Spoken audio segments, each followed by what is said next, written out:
गेसर दाम किमान खुलुमबाय रायजो राजा नोंथांमोन बयनिसिमबो फिन खेबसे गोजोन बेलासिनि गाहाम हामलायनायखौ बयनिसिमबो जासिहरग्रोनानै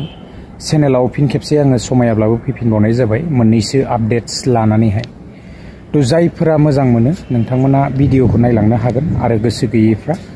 डाइरेक्टलि स्किप खालामनानै ओंखारलाङोब्लानो जाबाय आरोना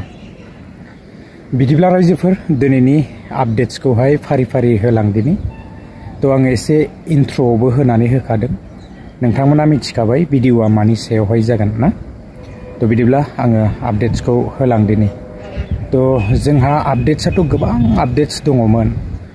जोंहा दिनै सेथि आपडेट्सआवहाय थागोन CM-AAA तो CM-AAA 2.0 नि जायफोरा बेबायदि इन्टारभिउफोर बा कलिंफोर मोनदोंबा बा नोंथांमोनाहाय बेबायदि इन्टारभिउफ्राव जिरायनो मोनबायबा एसे कमेन्ट्स खालामोब्लानो जाबाय आरोना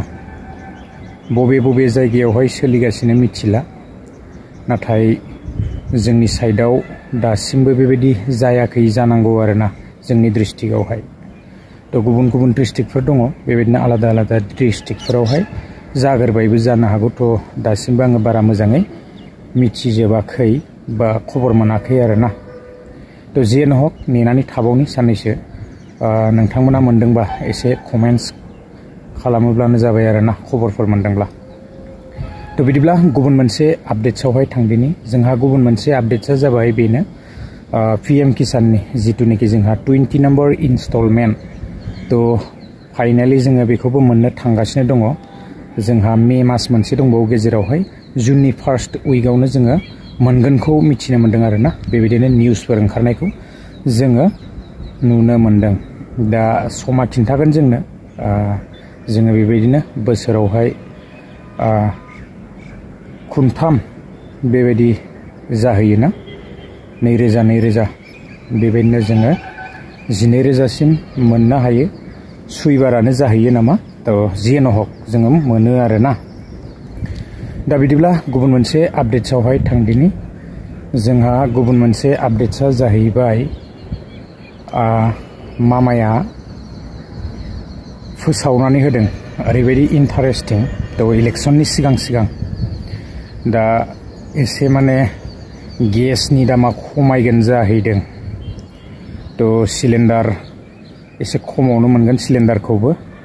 जायफोरना माने बेबायदि उजालाफोर दङ ना आरो उजालायावहाय नाम दङ तो उजालायाथ' एसे खम जागोन 250 टाका आरो बेबायदिनो एक्चुअली गेसनि दामा 600 बेबायदि जागोन जाहैदों आं एसे क्लिप्सखौ होनानै होगोन नोंथांमोना मिथिखाबाय निस्सय बयबो नुजोबखाबाय तो खमायोब्लाथ' मोजाङानो जोंनोथ' आरो गेस नङाबा आजिखालि सोलिया ना कन्टिनिउ नांबायानो थागौ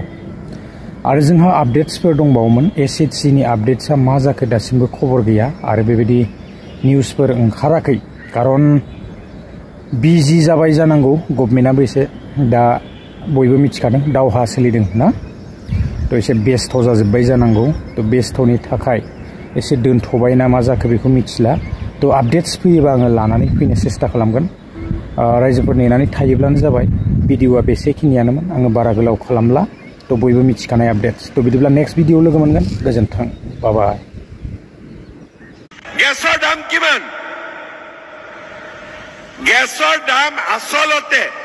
950 टका